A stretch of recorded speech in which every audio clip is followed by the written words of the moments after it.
Nadab y Abiú, que fueron los hijos, digamos, mayores de Aarón. Y recordemos las condiciones en las cuales ellos murieron.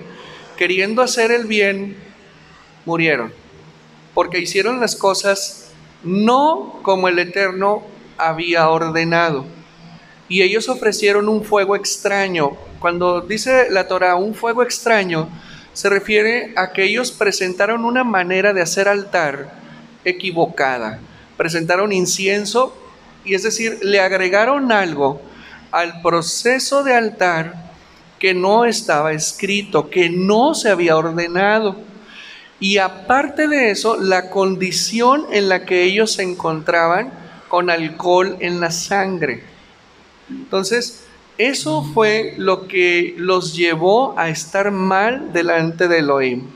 Entonces, al estar ante la presencia del Eterno, bajó un fuego que entró por su nariz y les sacó el alma y les sacó el espíritu, y cayó el cuerpo sin vida, los cuerpos, respetando las vestiduras sacerdotales y la integridad del cuerpo.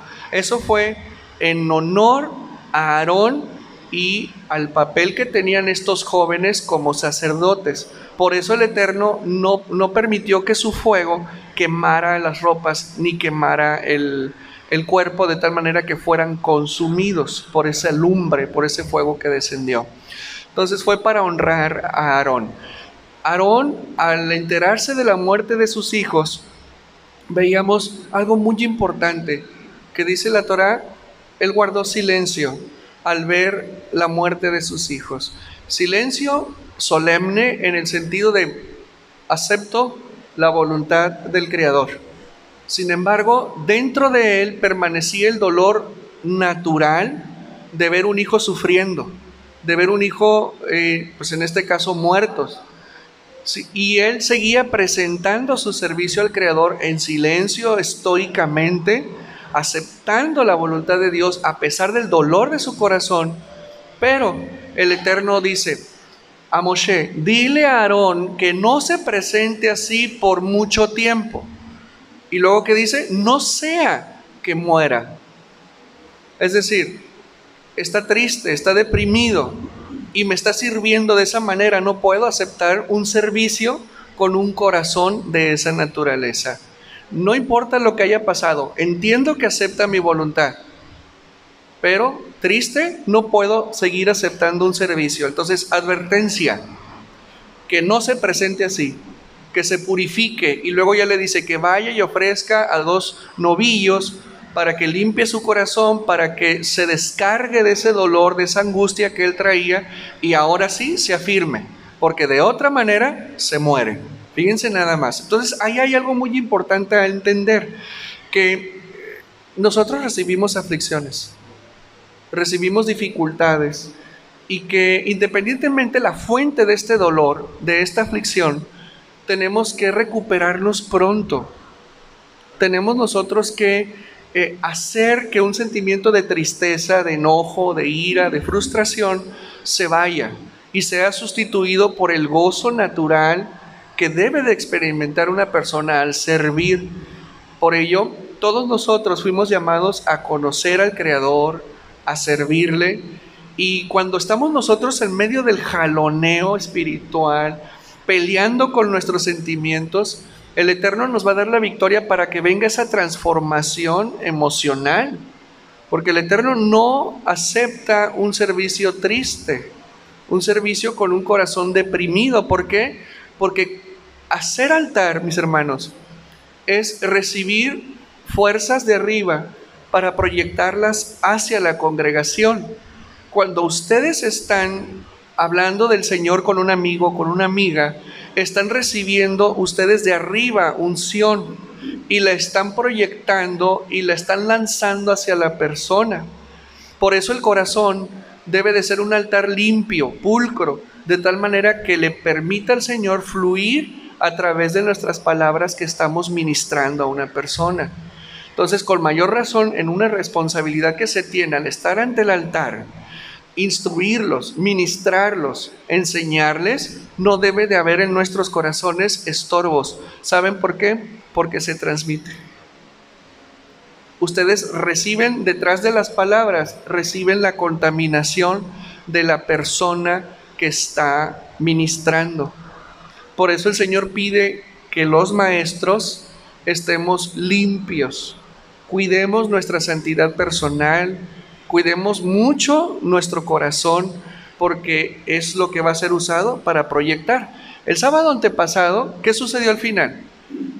Hay momentos en los que su servidor es demasiado sensible a la presencia de Dios. No lo puedo evitar. Es imposible contener esa gloria que viene de arriba, ¿sí? Y se potencia tanto que rompo en emoción. Y es algo que no, en lo personal, no me gusta que me ocurra en el púlpito. A mí no me gusta, pero así ha sido la voluntad del Señor. Entonces, ¿qué es lo que pasa? Apenas terminé la última frase del servicio, ¿sí? Y explotó eso dentro de mí. Bueno, esas cosas no ocurren cuando hay un corazón contaminado. Y si es una agenda del Señor usarnos para que se transmita una emoción que fue ocasionada por una palabra santa, es porque es para limpiar corazones. Esas palabras son los famosos hisopos de las que habla la palabra para limpiar corazones, ¿sí? Y la persona que es sensible al mensaje, que es sensible a la presencia del Ruach, es la que se le limpia el corazón, se le limpian las tuberías y termina el servicio ligeritos. Se van de aquí con otra perspectiva de la vida. ¿Por qué? Porque se lavaron. Fueron lavaditos, fueron limpiados. Pues bien, entonces hay una manera correcta de hacer altar, hay una manera correcta de presentar tu servicio al Creador, y lo principal de todo, más allá de un protocolo, es la limpieza de tu corazón, porque estos varones traían alcohol en la sangre. El corazón, en lugar de bombear santidad, bombeaba alcohol. Entonces la santidad, la gloria de Dios se los llevó, ¿sí? Pues bien, ahora dentro de esta misma parashá vamos a hablar acerca del día de la expiación. Ya hablamos bastante sobre Yom Kippur, lo que significa el día del perdón. Ahí están los videos, hay 3 videos en Cafeceando y Aprendiendo Palabra, donde se explica con mucho detalle qué es Yom Kippur. Sin embargo, esa parte la voy a omitir porque ya algunos de ustedes ya la conocen, pero aquellos que deseen profundizar, refrescar e incluso retomar, ahí están los videos, ahorita se los paso. Pero vamos a ver un aspecto del proceso de expiación que plantea el libro de Vaikra, que es muy importante entender, porque vamos también a entender algunas cosas que ocurrieron con Mashiach el día de su sacrificio. Ahí sucedieron cosas que parecen sin importancia, pero tienen que ver con el día de la expiación. Entonces, al entender lo que hoy les voy a explicar, van a entender con mayor profundidad qué estaba ocurriendo en la cruz. Y nosotros tenemos que dominar lo que ocurrió ahí. Tenemos que saber lo que estaba pasando ahí, porque tiene fuertes implicaciones en nuestra relación con Dios. Hay personas que saben que fueron perdonadas, que fueron redimidas por el Creador a través del sacrificio del Mashiach, pero nada más lo saben, pero no viven la redención. No viven el perdón y todavía traen acarreando culpas. Hay personas que saben que el Salvador murió por ellos, pero traen aún culpas sobre la espalda. Culpas con los hijos, culpa con esta persona, con aquella y con aquella y con aquella. Y las culpas matan, ¿sí? Por el pasado. Y ahorita les voy a regalar una frase que les va a cambiar la vida, pero necesito que pongan mucha atención. Muy bien, vamos a empezar. El libro de Baikra, capítulo 16, verso 1, dice así, Levíticos: y el Eterno habló a Moshe después de la muerte de sus dos hijos, cuando se acercaron delante del Eterno y murieron. Ya les expliqué esa parte. Ahora, hay un momento en que el Eterno le dice a Moshe: dile a Aarón que haga expiación por él, por su familia, por el altar, por la tienda, es decir, por el Mishkan y por el pueblo de Israel. Para eso se va a traer un novillo, un carnero y dos chivos, machos cabríos o chivatos, ¿sí? Dos machos cabríos. Lo que es el carnero y el novillo va a ser para que haga expiación, ofrenda de pecado por él, por su familia, por el altar y el Mishkan. Y uno de los chivos va a servir para, ahora sí, la expiación de los pecados del pueblo de Israel. ¿Qué es la expiación? Extraer.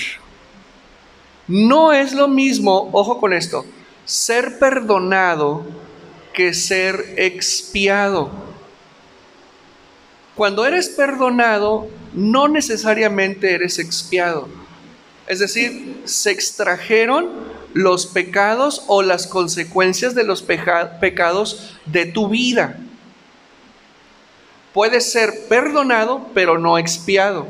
Entonces dice el Señor: a lo largo del año, yo te entrego un sistema de korbanot, de sacrificios, en los que tú de hacerlo, ojo, eres perdonado. Se te perdonan los pecados que son perdonables. Pero hay un día al año en el que los pecados son expiados de tu vida. Hay extracción. A ver, ¿cómo está eso? Déjame te explico. Mira,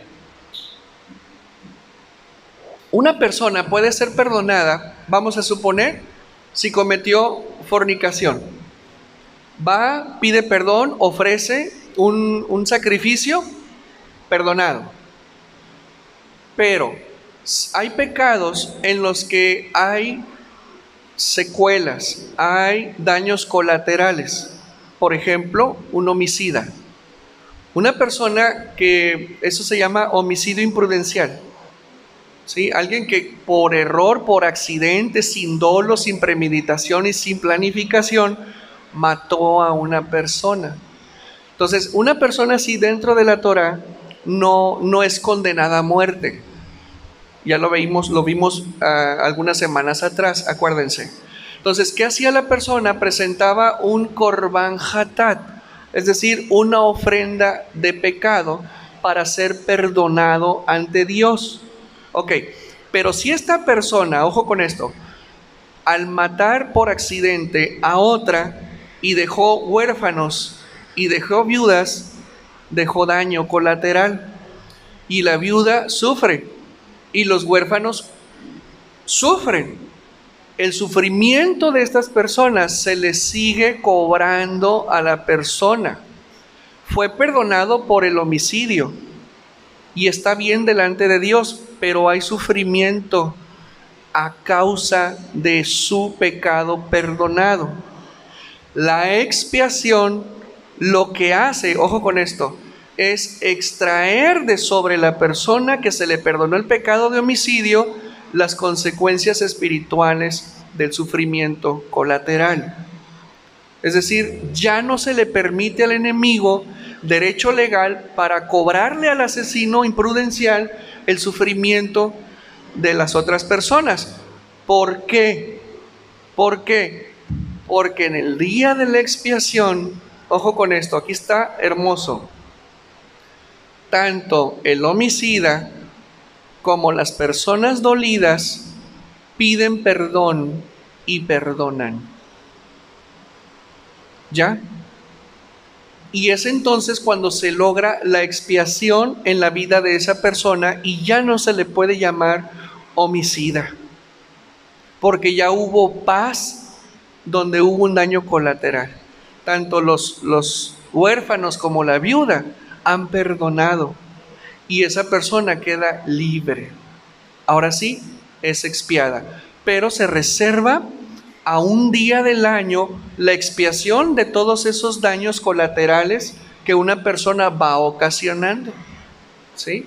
Entonces, hay muchas personas, muchísimas personas al día de hoy, que al ignorar estas cosas, piensan que recibir a Cristo en sus vidas, porque así les llaman los evangélicos, nuevas personas son, y la carta de la deuda ya ha sido pagada en la cruz y no tienen ninguna responsabilidad moral ni ética con el pasado. No hay nada más equivocado que esto, porque sucede exactamente con el sacrificio del Mashiach lo que sucede en Yom Kippur. Si la persona no se pone en paz con el prójimo, la persona no es expiada. Y el sufrimiento y el dolor en el presente a causa de las cosas que no han sido resueltas en el pasado se siguen cobrando en el presente. Es impresionante esto, pero es importantísimo entender cómo sacarle el máximo provecho al sacrificio de nuestro Salvador. Y aquí entra la palabra clave, teshuvah. Es una palabra que ya ustedes, la mayoría de ustedes, ya logró entender y asimilar. Teshuvah es corrección, retornar al Creador. Es decir, es un concepto más amplio que el hecho solo de arrepentirse. Arrepentirse es un primer paso, es sentir el remordimiento y tener la convicción de no volver a hacerlo. Pero si ocasionamos daños colaterales, es necesario humillarse, ir a pedir perdón, restituir y hacer que la persona que se dañó, nosotros, ayudarle a que sane, ayudarle a que salga, porque mientras esa persona esté oprimida, hay un dolor constante que le está valiendo a la nueva persona sufrimiento, bloqueos y obstrucciones. Por eso el Salvador lo dice con mucho detalle. Mira, ¿traes corbán al templo? Déjalo ahí. Ve primero con tu hermano y ponte en paz con él. ¿Por qué? Porque si no lo hace, ofrezco el corbán y no te sirvió para nada. Porque el dolor de esa persona sigue vigente. Entonces cuando Mashiach dice, ve y ponte en shalom con esa persona, ve y ponte a cuentas, ¿qué le hiciste? Pide perdón, restituye, a ver qué haces. Pero necesitas contribuir a la sanidad de esa persona. Entonces tienes que ir, no sea que vaya ante el juez. Y esto hay que verlo en dos sentidos. No sea que vaya ante el Sanedrín y te acuse y te manden al Sanedrín y te hagan cumplir la Torá y restituyas. Pero a la vez está hablando una verdad paralela. O sea, no sea que vaya ante el Eterno, que es el único juez, y te entregue. Y el juez te mande al alguacil. Y el alguacil, ¿qué va a hacer? Te meta a la cárcel. Ojo, de cierto te digo, que no saldrás de ahí hasta que pagues hasta el último sufrimiento. Cuadrante, lágrima. Cuadrante fue una unidad monetaria. Está hablando de deuda. Entonces, ¿qué nos está diciendo Mashiach? ¿Piensas llevar corbán para ser perdonado? Ve y consigue el perdón de tu hermano primero, para que el corbán sea efectivo. ¿Sí? Entonces son cositas que tenemos que ir entendiendo cada vez mejor. Ahora, vamos a profundizar un poquito más. ¿Sí vamos aprendiendo? Hashem entregó un calendario donde están establecidas las fiestas solemnes que Él desea les celebren. La principal de todas es la de Yom Kippur, el día del perdón o expiación. O también la fiesta de las trompetas, ¿sí? Es en ese día donde todos los pecados del pueblo son perdonados, expiados y borrados de la vida del hombre, de la memoria de Hashem, y olvidados por él. A lo largo del año, Hashem perdonaba a su pueblo con el sistema de Korbanot, ofrenda y purificación de las personas pecadoras, siendo así perdonadas, redimidas, pero no expiadas a lo largo del año, ¿sí? Sus deudas aún estaban en la memoria del Eterno y no se hacían efectivas las cobranzas de estas deudas, pues el hombre había aprendido del sistema de sacrificios para ser perdonado, y al ser perdonado, las consecuencias de sus pecados no se les cobraban, quedaban detenidas, ¿sí? Por lo que mediante el sacrificio de Yom Kippur, ahora sí, los pecados, las deudas y todo era borrado de la persona y de la memoria del Eterno. El sacrificio especial consistía en ofrecer 2 machos cabríos en el altar. Uno de ellos sería sacrificado a Yahweh y el otro a Azazel. Aquí aparece un nombre muy curioso, Azazel. ¿Quién es Azazel? ¿Alguien tiene idea de quién es Azazel? Se mencionan en algunas ocasiones este nombre, pero Azazel es la serpiente misma. Pero recordemos que la serpiente, al no ser omnipresente, entonces hablamos de que Azazel es una estructura. Al igual que Micayahu, ¿se acuerdan que hablamos de él?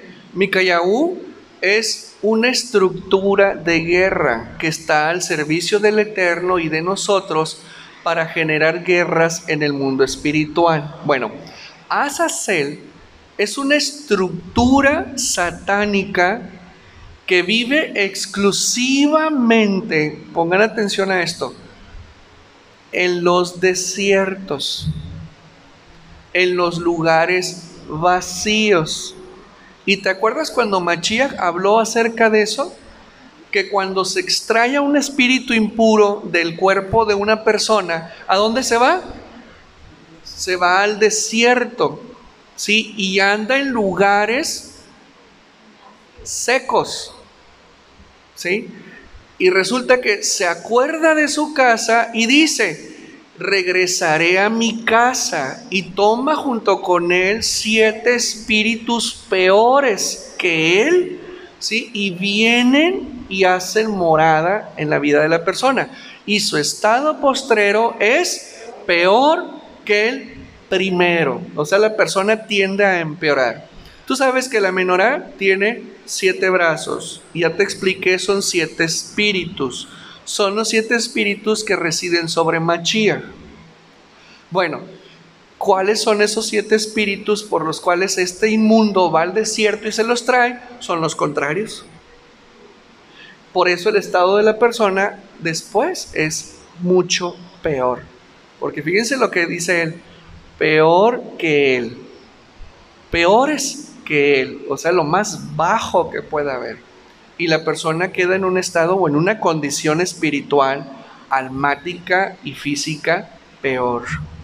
Bueno, ahí Mashiach está hablando de Azazel, porque Azazel, la estructura o este género, el martes pasado hablamos de géneros en la oración, ¿se acuerdan? Bueno, este género de demonios viven en lugares secos, viven en el desierto. Entonces, acorde al proceso, Aarón tenía que poner a un macho cabrío a su derecha y otro a su izquierda. Y tenía, dice la Torá, tenía que echar lote sobre cada uno, es decir, suertes, ¿sí? Entonces, ponía las manos sobre los animalitos y traían una urna. Y en la urna echaban dos papelitos, vamos a decir.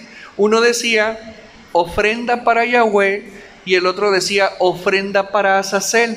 Se hacían bolita y se metían a la urna y se revolvían. Entonces metía las manos a Aarón y separaba los documentos, los papelitos, y los ponía sobre cualquiera de los dos animales. Entonces ya abría las manos y decía, este es para Yahweh o este otro. A eso se refería con echar suertes. Bueno, el que decía ofrenda para Yahweh se sacrificaba en el altar, pero el otro que decía ofrenda para Azazel era el animalito sobre el cual todos los pecados del pueblo de Israel serían depositados sobre ese animal.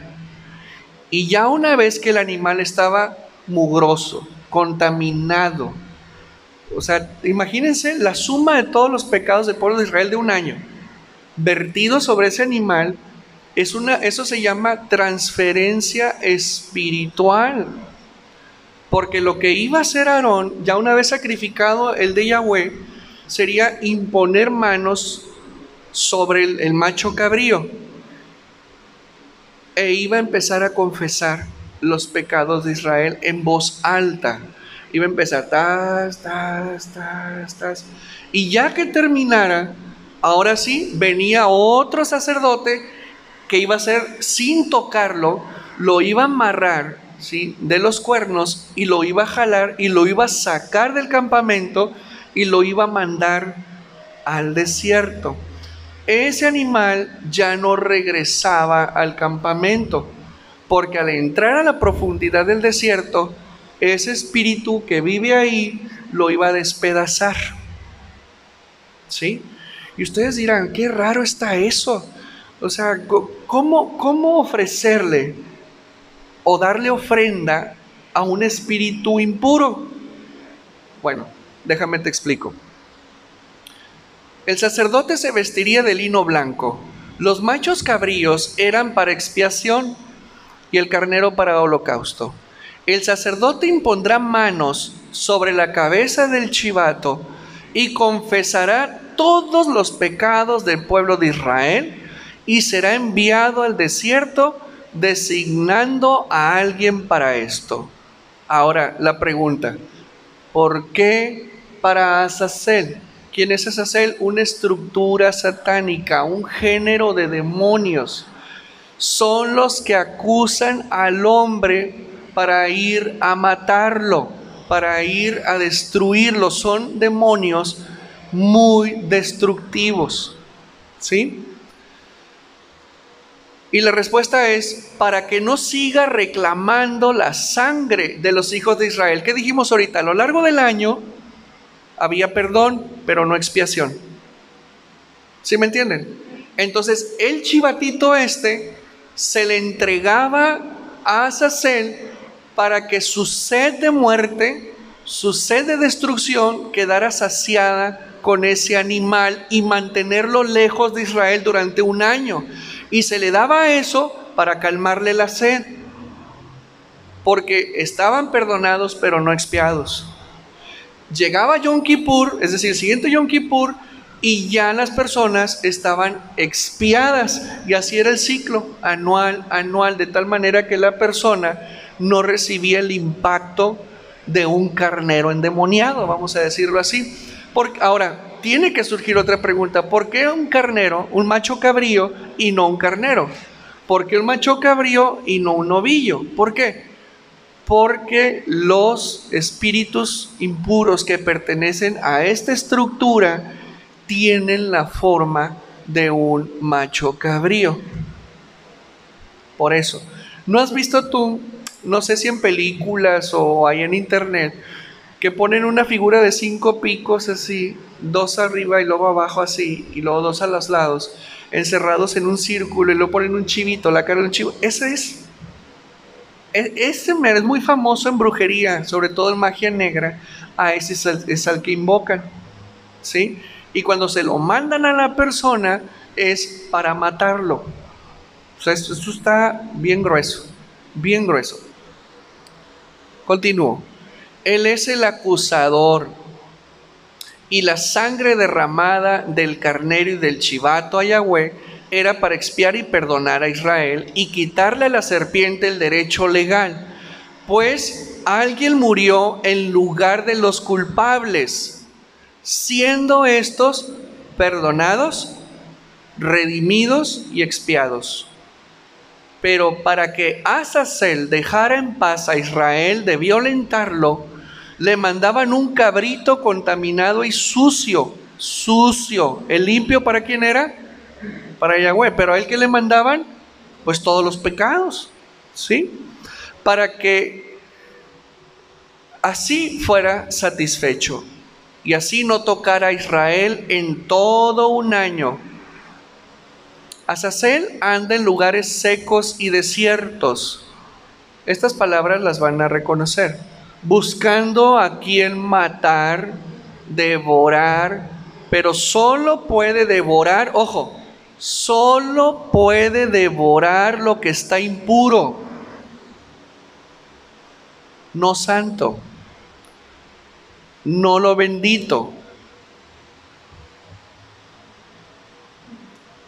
En el mes séptimo, a los 10 días del mes, dice la Torá, afligiréis vuestras almas. ¿Se acuerdan un ayuno de cuántas horas? A ver, 25 horas. ¿Cómo terminamos? Con la tripa pegada al espinazo, ¿no? Afligiréis vuestras almas y ninguna obra haréis, ni el natural ni el extranjero que mora entre vosotros, porque en este día se hará expiación por vosotros. Quiero que quede claro, no dice perdón, dice expiación. El perdón es a lo largo del año, ¿sí? Y seréis limpios de todos vuestros pecados delante de Yahweh. Día de reposo es para vosotros. Es decir, el Shabbat magno del año es este, ¿sí? Y afligiréis vuestras almas, y esto me encanta, estatuto eterno, es para siempre, ¿sí? A nosotros nos toca conmemorar esto entre el 15 y el 16 de septiembre, por ahí, falta todavía un cachito. Ahora dice la Torah oral, con la venida del Mashiach ya no habrá sacrificios, pues Él será el sacrificio definitivo, y Azazel, cuando demande, será, ojo, avergonzado y llevado a juicio celeste, y finalmente se le despojará de todo lo que ha robado, quitado, y será devuelto a los hijos del Eterno. Bastará con que el hombre se arrepienta, teshuvá, de sus pecados y no peque más. Y a su vez celebrará la fiesta de Yom Kippur para que la bendición de la redención de la humanidad hecha por Mashiach sea activada y sus pecados sean borrados. Mashiach hace la obra redentora y el hombre en gratitud deberá celebrar esta fiesta, la cual borra todo remanente de culpa y queda limpio delante de Hashem. Esto ya lo puse yo, ¿ok? Lo que sigue. La iglesia tramposa de hoy dice, las fiestas solo las celebra Israel. Entonces yo no sé dónde fueron injertados, ¿ok? Las fiestas todas se cumplen en Jesús, así dicen ellos. Y en la iglesia no aplican las fiestas. Ahora, con un poquito de teología, ¿qué es lo que están robando? La doble porción, abundancia financiera, restauración, milagros, la presencia del Eterno, porque hay expiación. Donde no hay expiación, el Eterno no tiene residencia, porque Él es santidad. Bendiciones para la familia, Y una persona que recibe perdón, redención y expiación, recibe libertad. ¿Sí? Entonces, una persona que celebra Yom Kippur año con año, llega eventualmente a la perfección de su conducta, porque se va deshaciendo y va obteniendo la fuerza espiritual para abandonar el pecado. La expiación va acompañada, ojo, de teshuvah, arrepentimiento, retorno, la cual le permite al hombre, ojo con esto, pon atención, teshuvah le permite al hombre dominar el pasado. ¿Dónde se cometieron las transgresiones? Que en el presente hay causa, en el pasado.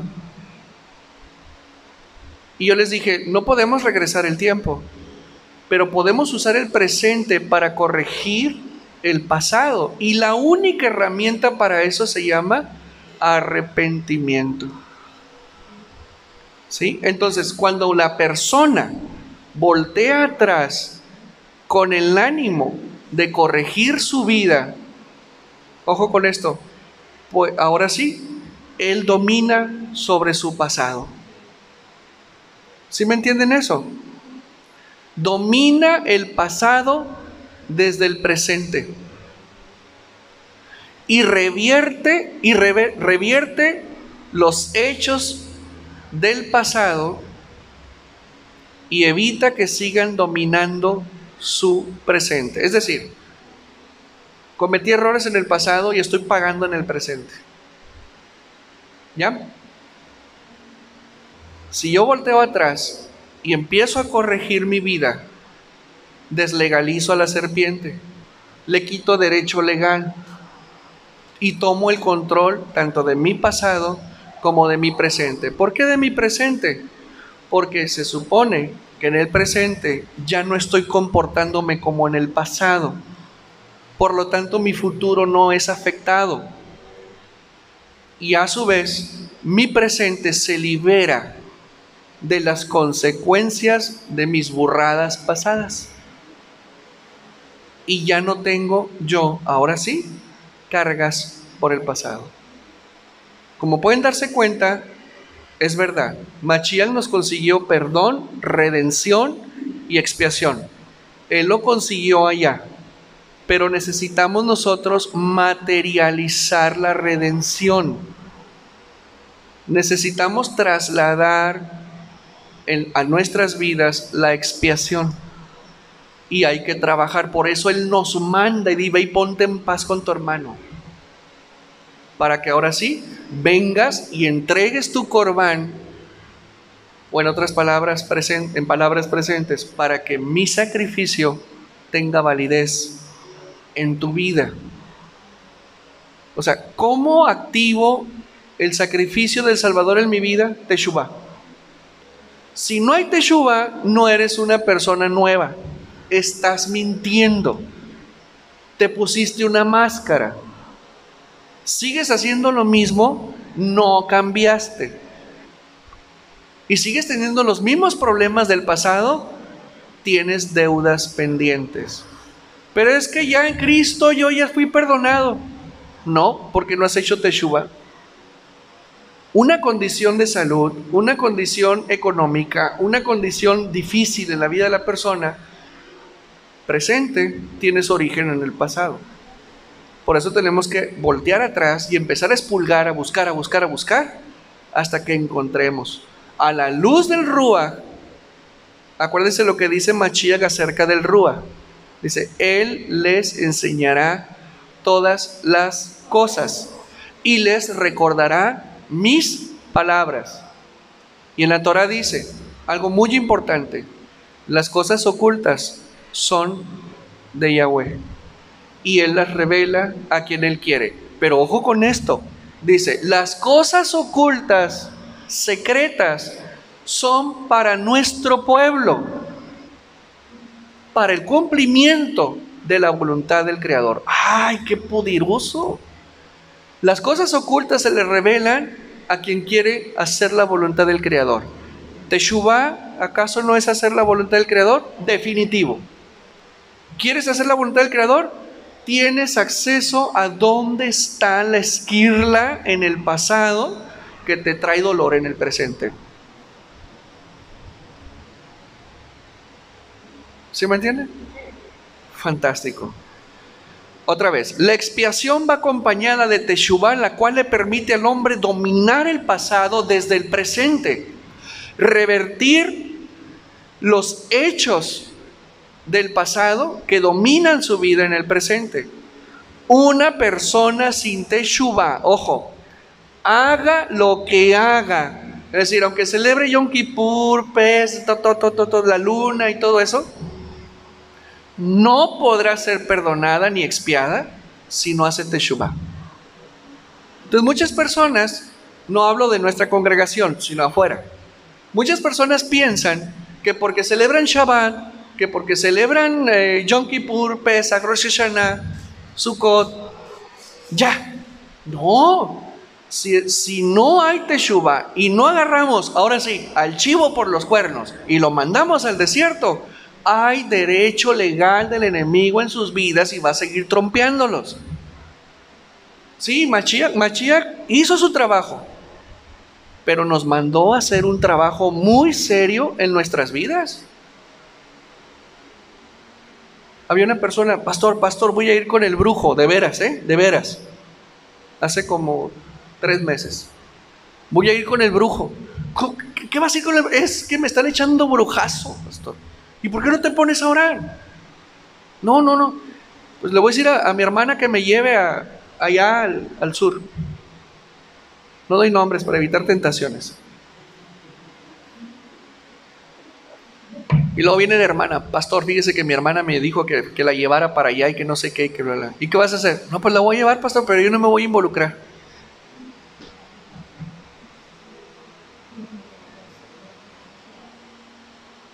Pues una le agarra un cuerno y la otra el otro cuerno y ahí van las dos.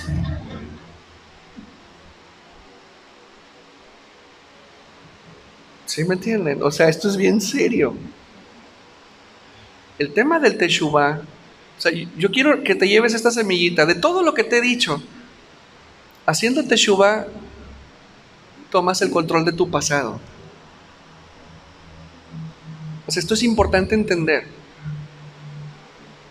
El pasado, no puedes regresar el tiempo, pero eso no implica que no domines tu pasado y que arregles. El presente es para que te arregles, para que arregles el pasado, para que no dejes que los errores de tus padres, de tus abuelos, te persigan a ti, porque tú no cometiste esos errores. ¿Ya? Genial. Una persona sin teshuvá, haga lo que haga, no podrá ser perdonada. Así que familia, trabajo. ¿Traes aflicción? ¿Dónde está la esquirla? Hay que voltear atrás. ¿A quién dejaste sufriendo? ¿A quién le rompiste el corazón? ¿A quién humillaste? ¿A quién despreciaste? ¿A quién rechazaste? ¿A quién ofendiste? ¿A quién le debes? ¿Sí? Y tenemos que empezar, porque todo eso, créemelo, en el mundo espiritual ya está perdonado. Pero mientras tú no hagas teshuvá, no materializas el perdón ni la expiación. Está pendiente, y esa es la mazamorra que los evangélicos traen, que ya todo está hecho, que no hay nada que hacer. Sí, que ya todo está hecho, todo está consumado. Pero Mashiach nunca enseñó eso. Nunca enseñó eso. Él dijo: arrepiéntete, ve y ponte en paz, ten mandamientos, estudia, congrégate, aliviánate, deja de pecar. O sea, él dio instrucciones muy precisas, muy precisas, que no nos queda otra más que ponernos a trabajar. Y el mazamorrero, ¿qué es lo que dice? No, yo no tengo nada que hacer, ya soy nueva persona, igual de pecador y tramposo. Por eso Mashiach nos dice: por su fruto los van a conocer.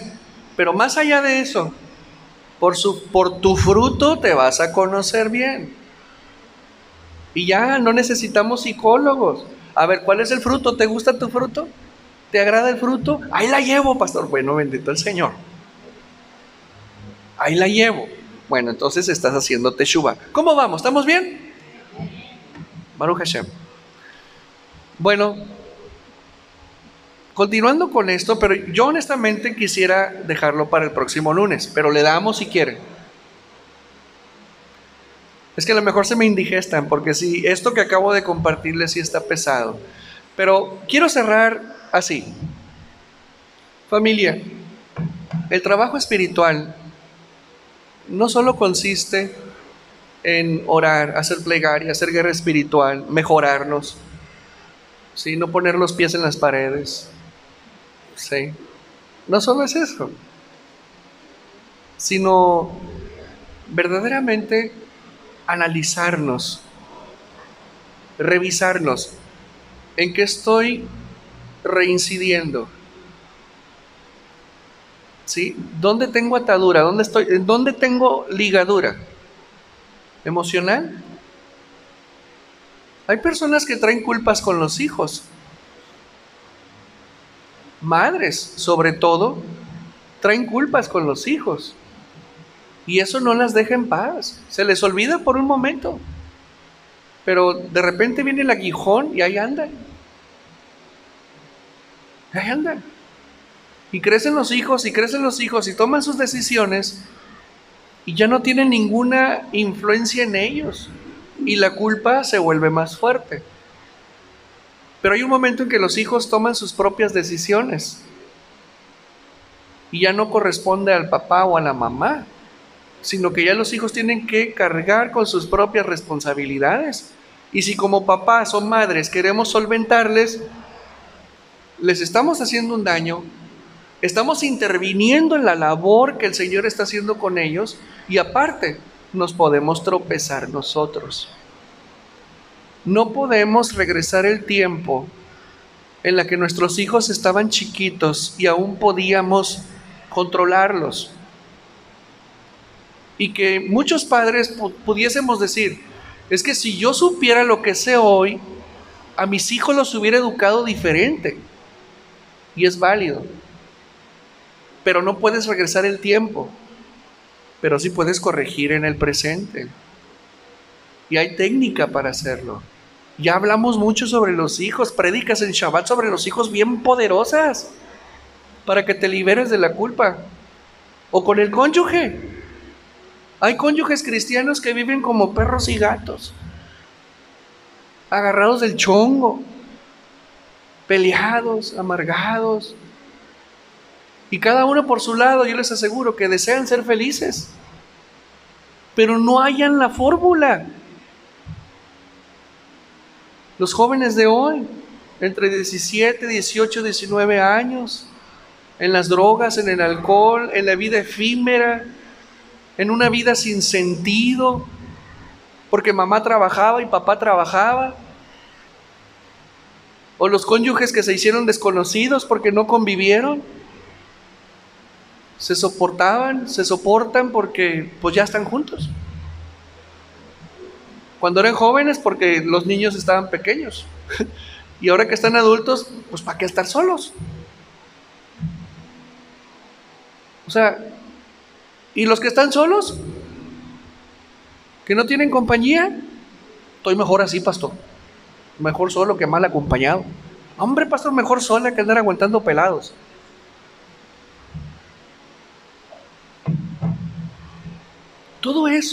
Todo eso tiene que ser corregido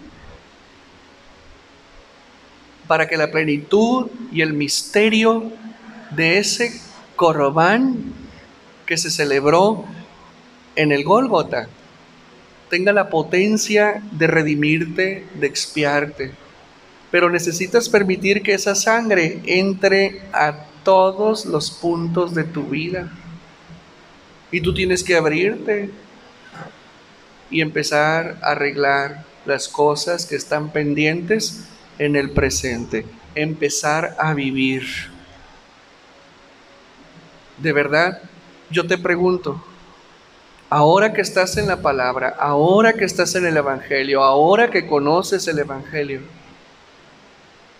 ¿estás viviendo realmente tu vida?